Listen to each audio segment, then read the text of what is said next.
'Twas a summer evening. Old Caspar's work was done, and he, before his cottage door, was sitting in the sun, and by him sported on the green his little grandchild Wilhelmine. She saw her brother Peterkin roll something large and round, which he, beside the rivulet and playing there, had found. He came to ask what he had found that was so large and smooth and round.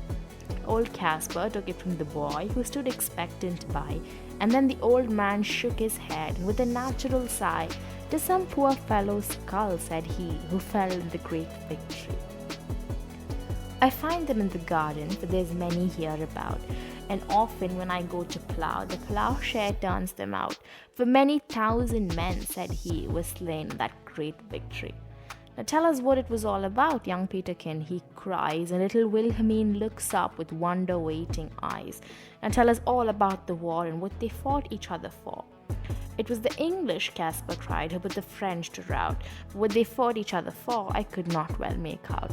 But everybody said," quoth he, "that it was a famous victory." "My father lived at Blenheim then, yon little stream hard by. They burnt his dwelling to the ground, and he was forced to fly. So with his wife and child he fled, nor had he where to rest his head. With fire and sword the country round was wasted far and wide, and many a childing mother then and newborn baby died. But things like that, must be at every famous victory. They say it was a shocking sight after the field was won, for many thousand bodies here lay rotting in the sun. But things like that, must be after a famous victory. Great praise the Duke of Marlborough won, and our good Prince Eugene. Why, it was a very wicked thing," said little Wilhelmine. "Nay, nay, my little girl," quoth he, "it was a famous victory. And everybody praised the Duke, who this great fight did win. But what good came of it at last," quoth little Peterkin. "Why, that I cannot tell," said he, "but it was a famous victory." A grandfather named Caspar is out by his cottage door in a summer evening with his granddaughter Wilhelmine and his grandson Peterkin. The latter is rolling what is later revealed to be a skull around on the grass found by the river. It is described to be large, smooth, and round.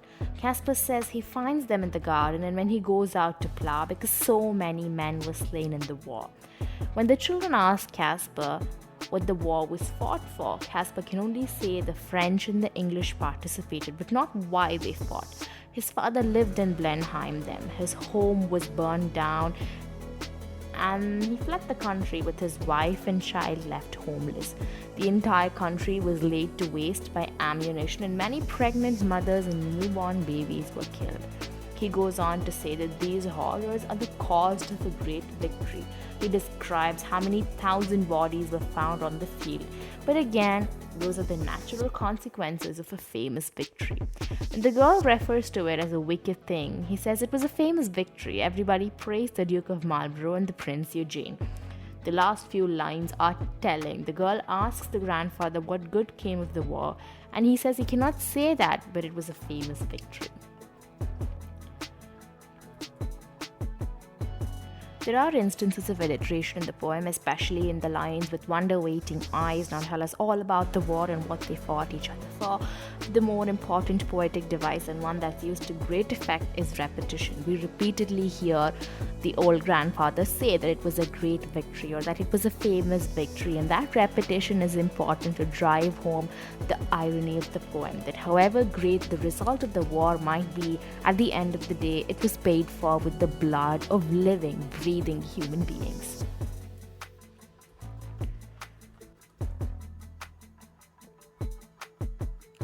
Academic English coursework is often incomplete without war poetry.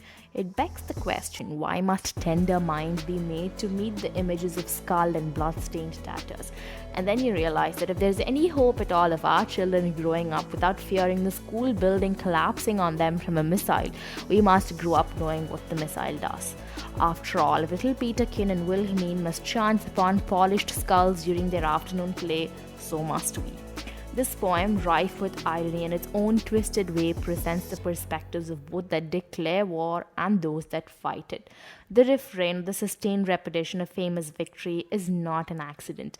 Like we discussed, lessons are well served by emphasis and reiteration, and this is one lesson that appears to need plenty of both. War spares no one, not the old and frail, not the woman, not the baby, not the boy walking to school, not the girl whose only mistake was loving a martyr, and that is beautifully brought out when he describes the casualties. The pregnant mother, the newborn, the home that was burned down, and the thousands of bodies that became a place to leave flowers and shed tears. What is perhaps most tragic in all of this is how we are told that death is the essential price to pay for victory, one that we can't put out even with its gore staring us in the face, and Casper constantly saying that aloud is a masterful way of capturing that inner conflict.